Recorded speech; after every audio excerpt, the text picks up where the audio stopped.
നീതിമാനായ യൗസേപ്പിതാവേ, കുടുംബത്തിൻ നാഥനാം പുണ്യവാനേ, അമ്മയ്ക്കും ഈശോയ്ക്കും തണലായ താതാ, നിത്യവും ഞങ്ങൾക്ക് തുണയാകണേ. തിരുക്കുടുംബത്തിൻ്റെ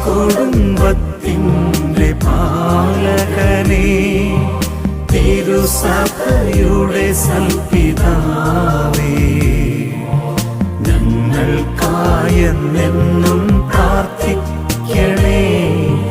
കേഴുന്നു മക്കൾ തിരുസവിധേ.